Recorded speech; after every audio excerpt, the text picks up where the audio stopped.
daigdig ng kababalaghan at katatakutan, hanapan ng mga nawawala. Kaibigan.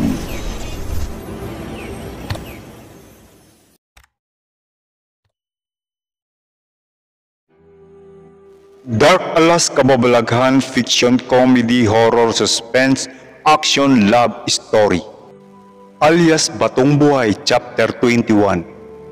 Isang masamang panaginip.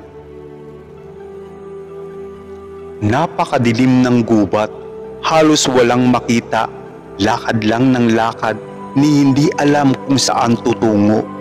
Tanging sinag ng buwan lamang ang nagsisilbing liwanag sa daan. Hingal, pagod at uhaw, ito ang nadarama.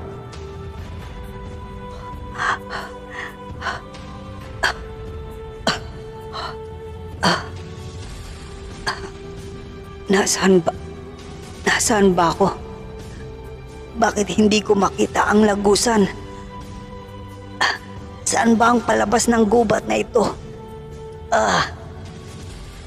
Bulong nito sa sarili.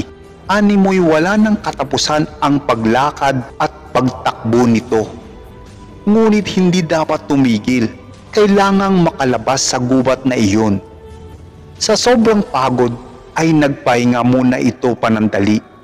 At mga ilang sandali, hindi nito namalayang ito'y nakaidlip. Sa pagkakaidlip na iyon ay may isang tinig siyang narinig. Saan ka ba pupunta, ha? Akala mo ba makakalabas ka pa dito? Aking batong buhay? Uwi ka ng tinig. Ayoko dito. Napakadilim dito. Halos wala na akong makita maliban sa malamlam at malungkot na liwanag ng buwan. Tugon nito sa tinig na naririnig. Hindi mo ba alam na dito galing ang mutya ng batong buhay mo? Tingnan mo ang munting batis sa iyong harapan, bato. Utos ng boses na naririnig. Isa-isang nagliwanag ang mga mumunting batong buhay sa batis at ang gaganda nilang tingnan. Nakakapanghalina, nakakaakit. Tila ba nais nito kunin silang lahat. Teka, hindi ko ito dito kinuha. Ibinigay ito sa akin. Hindi ko lang alam kung sino ang nagbigay. Basta, ang alam ko, kukusa na lang itong napunta sa akin. Paliwanag nito. Napunta sa'yo yan dahil may nagnakaw niyan sa akin dito. Hindi mapapasayo yan kung walang nakialam. Pag-aari ko ang mga batong buhay na iyan. Mahinahon ngunit tila may galit ang tinig na tila umaalingaw-ngaw sa kanyang tainga. Pero nasa akin na to. Akin na to. At pag-aari ko na ito. Marami ka pa naman dyan eh. Giit ni Bato. Ibalik mo na lang sa akin ang batong buhay na iyan at malaya kitang palalabasin dito. Alok ng tinig. Ngunit malaki ang naitutulong nito sa akin sa mundo namin. Dito nanggagaling ang natatangi kong lakas at bilis sa pakikipaglaban. Ito rin ang nagbibigay kakayahan sa akin upang makita ko ang hindi nakikita ng pangkaraniwang mga mata. Kung kaya hindi ko ito maaaring ibalik sa iyo. Mariin nitong wika. Hindi lang yan ang angking kapangyarihan ng batong buhay na yan, bata. Lumalabas na lang itong pusa nang hindi mo namamalayan. Ang batong buhay na yan ay may angking bilis, lakas sa pakipaglaban. Ngunit maliban doon, nakakahalina rin itong tingnan. Nakakaengganyo. Nakakaengganyo siyang kunin at ariin. Hindi mo ba napapansin? Karamihan sa mga babaeng nakakapansin sa'yo ay nahahalina sa angkin mong kakasigan. Ganon ang mga matang naaakit sa kinang ng batong buhay na yan na nasa iyong harapan. At dahil nasa katawan mo ang batong buhay na yan, marami Maraming mga babae ang gugustuhin maangkin ka. Ariin ka. Hindi mo sila matatanggihan o mapipigilan, bata.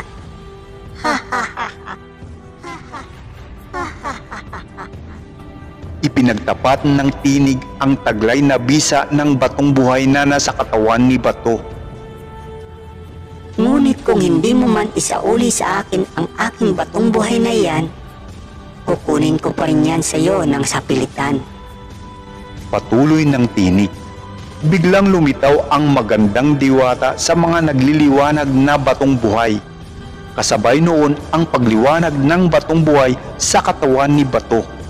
Napakaganda ng diwata, halos umiilaw sa kaputian ang balingkinita nitong katawan. Wala ni anuman itong saplot, kung kaya't kita ang lahat ng masiselang bahagi ng katawan nito. Natulala na lang si Bato sa nakikita.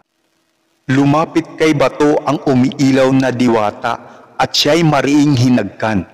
Inangkin ng magandang diwata ang kakisigan ni Bato hanggang umabot ito sa sukdulan ng kaligayahan. Dahil nalunod na si Bato sa kaligayahang pinalasap ng diwata, isang kaligayahang hindi niya matitikman sa pangkaraniwang tao. Hindi nito namalayan ang paghawak ng diwata sa batong buhay na nakatali sa kanyang baywang. Nagulat na lang si Bato nang biglang kumalas sa pagkakayakap ang diwata kasabay ng paghablot nito sa batong buhay na nakatali sa kanyang baywang. Sinabi ko sa iyo, kukunin ko ito ng sapilitan at wala kang magagawa. Hindi ka karapat-dapat magmay-ari ng batong buhay na ito. Hindi mo ito kayang ingatan ni protektahan. Tangan nito ang batong buhay sa kanang kamay na tila umaandap-andap ang liwanag nito hanggang sa unti-unting mawala kasabay ng diwata. Teka, saglit! Sigaw ni Bato. Bato! Hoy! Bato! Napabalikwas ito sa narinig. Lang yung bata to. Napasarap ata ng tulog eh. Mukhang nananaginip pa. Ay, sa sobrang pagod ata. Ani Vicky. Gising ito ngunit tila wala sa sarili. Bagya itong natulala sa pangyayari. Tila kakaibang panaginip iyon. Bigla niyang naisip ang batong buhay sa kanyang baywang. Agad niya itong kinapa ngunit nandumo ito nang malamang wala na ito doon. Binawi na sa kanya ang batong buhay na siyang inaasahan nito at pumoprotekta sa kanya. Natulala na lang ito at napaisip. Hoy, Bato! Bumaba ka na riyan. Narito si Ellen. Narito ang Ellen mo. Sigaw ni Vicky. Ha? Si Ellen nandito? Isip-isip nito, kaya agad itong bumalikwas at nagmamadaling lumabas ng kwarto. Hi, Bato. Magandang umaga. Nakangiting bati ni Ellen, ngunit may napansin si Batong lungkot sa mga mata nito. Sinabi ng tiyahin nito na halos mag-iisang oras na si Ellen nang dumating doon. Kanina pa siya tinatawag, ngunit hindi naman ito sumasagot. Matapos maghilamos, niyaya niya si Ellen sa ilalim ng punong mangga. Doon sila naupo at masinsinang nag-usap. Bato, kumusta ka na? Pasensya ka na ha. Ngayon lang ako nagkaroon ng time para puntahan ka. Masyado na akong nabisi sa pag-aaral eh. Saka Bato, hindi ka na sumusulat sa akin ah. Bakit ba? Pag-uusisa ni Ellen. Ellen, pasensya ka na kasi naging abala rin ako dito. Maraming gawain sa eskwelahan at dito sa bahay. Kaya minsan hindi ko na nagagawang sulatan ka. Pero nung nakarang buwan, panay naman ang sulat ko sa'yo, di ba? Pinabibigay ko kay mama mo pero di ka naman sumasagot sa mga sulat ko. Paliwanag nito. Yumakap si Ellen kay Bato at naramdaman nitong humihikbi ito. Namiss kita, Bato. Matagal kong hinintay ang araw na ito, ang mayakap kang muli sa huling pagkakataon. Nagulat at nagtaka si Bato sa binitiwang salita ni Ellen. Ah, bakit Ellen? May nangyari ba? Anong problema? Naiiyak nitong tanong. Magpapakasal na ako, Bato. May isang matyagang nanliligaw sa akin sa Manila. Nagustuhan ko siya sa kabaitang ipinapakita niya sa akin. Pero hindi ko siya sinagot dahil may mahal na ako. Ikaw yun, Bato. Ikaw ang mahal ko. Pero wala na akong natatanggap na sulat mula sa'yo. Nalulungkot ako kaya nabaling ang atensyon ko sa lalaking matyagang nanliligaw sa akin at na-develop ang feelings ko sa kanya. Isang gabi na nagkasama kami, lungkot na lungkot ako noon. Siya lang ang naroon para samahan ako at aluin. Hindi namin sinasadyang may mangyari sa amin, Bato. Pero ikaw pa rin ang mahal ko, Bato.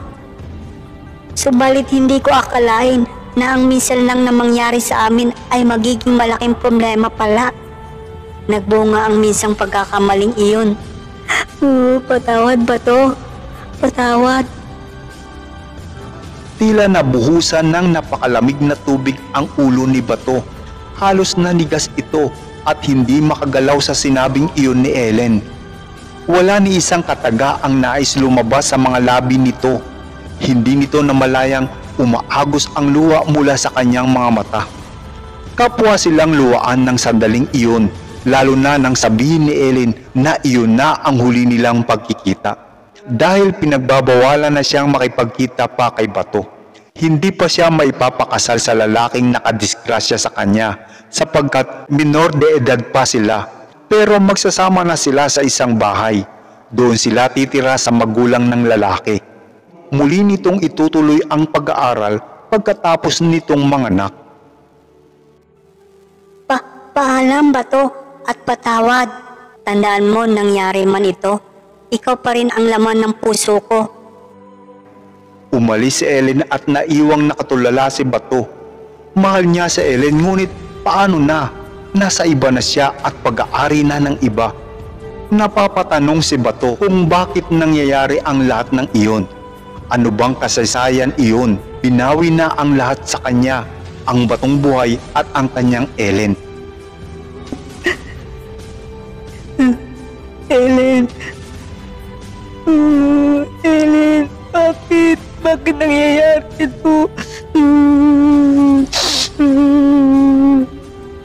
Walang tigil ang kanyang pagluha. Napakasakit ang nangyaring iyon sa kanila. Bumalik na ng Manila si Ellen at si Bato na may naiwang luhaan at nagdurugo ang puso. Inisip na lang nito na hindi na sila para sa isa't isa ni Ellen. Pinagtagpo sila ng panahon ngunit hindi sila ang itinadhana. Magiging masaya na rin si Ellen sa piling ng iba. Makakasanayan din niya ang buhay may asawa at anak. Mahal niya si Ellen subalit kailangan niya itong palayain. Life must go on even though my heart can't move on. Bulong sa sarili ni Bato.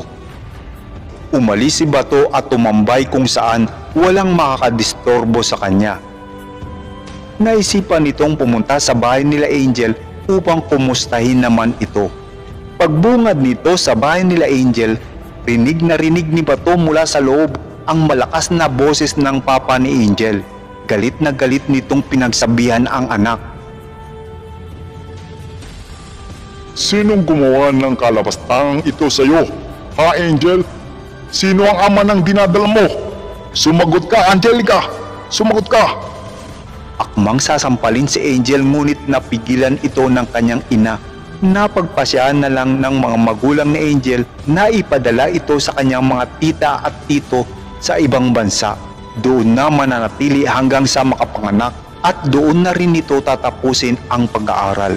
Sinabi naman ni Angel na hindi nito iiwan si Agi, ang ama ng kanyang dinadala. Mahal na mahal niya si Agi.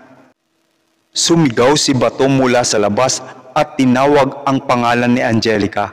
Napalingon sa labas si Angel at bigla itong tumakbo papunta kay Bato sabay yakap. Lumapit ang papa ni Angel at galit na hinatak ang anak. Sabay untay naman ng malakas na suntok kay Bato. Ngunit hindi iyon inilagan ni Bato. Bagkus hinayaan niyang bugbugin siya nito. Duguan ang kilay at labi ni Bato. Gustuin man itong lumaban, hindi maaari dahil tatay iyon ni Angel na magiging biyenan niya. Tama na, Papa! Tama na! Tama na po! Umiiyak na pigil ni Angel sa kanyang ama. Tama na po. Maawa na po kayo. Pananagutan ko po ang nangyari sa amin ni Angel. Hindi ko po siya bababayaan. Paninindigan ko po ang batang nasa sinapupunan niya. Sige na po. Pananagutan? Hindi pa babayaan? Paano mo paninindigan ang ginawa mo sa anak ko, ha? Anong klaseng buhay mayroon ka? Anong ipapakain mo sa kanya? Anong magandang buhay ang may bibigay mo sa anak ko? Sabihin mo. Sisirain mo lang ang buhay ni Angel. Muling sinuntok si Bato sa mukha. Bulagta naman si Bato sa lakas ng suntok ng papa ni Angel. Pinaaalis na ni Angel si Bato dahil mapapatay siya ng tatay nito. Hinaladkad si Angel ng kanyang ama papasok ng bahay at ikinulong sa loob ng kwarto. Matapos ay pinagbantaan na huwag nang lalabas hanggat hindi nito sinasabi.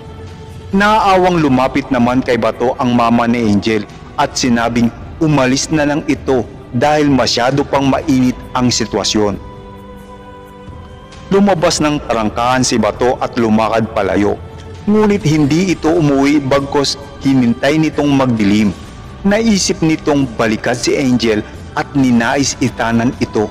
Ang kanyang iniisip ay siya rin naman palang iniisip ni Angel. Nakita nitong nagmamadaling lumabas ng tarangkahan si Angel, subalit nakita siya ng kanyang mama at nagsisigaw ito. Mabilis na tumakbo si Angel nang makita si Bato sa labas ng bahay nila. Tinakbo na rin ni Bato si Angel at nagyakapan ang mga ito. Agi, sasama na ako sa'yo. Kahit saan. Huwag lang dito. Ayoko na dito, Agi. Gusto kong kasama ka. Mahal kita, Agi. Sama na ako sa'yo. Umiiyak na sabi ni Angel. Tumangulang si Bato at hinawakan nito ang kamay ng isa at sabay na tumakbo papalayo ng bahay. Sumigaw naman ang papa ni Angel at pinababalik ito. Hindi tumigil ang dalawa sa pagtakbo. Nais nilang magpakalayo-layo na. Subalit habang tumatakbo papalayo sa magulang ni Angel, bigla na lang umalingaw-ngaw ang tatlong putok.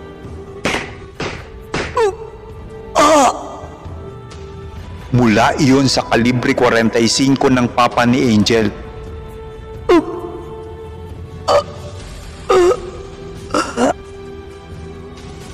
Pataob na bumagsak ang kaawa-awang si Bato.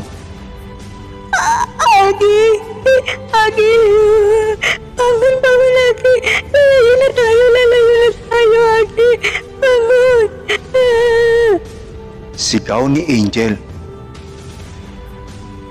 Agi, gumising ka na. Bangun na, please. Labis-labis ang pag-iyak ni Angel ng mga sandaling iyon.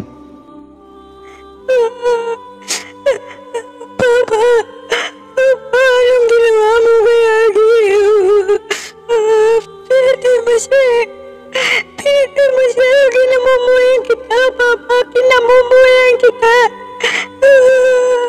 Agi, gumising ka na. Nanatiling nakatayo at natulala ang papa ni Angel. Nagulat din siya sa nangyari at hindi iyon sinasadya. Ang warning shot lang na dapat gagawin ay naitutok nito kay Bato.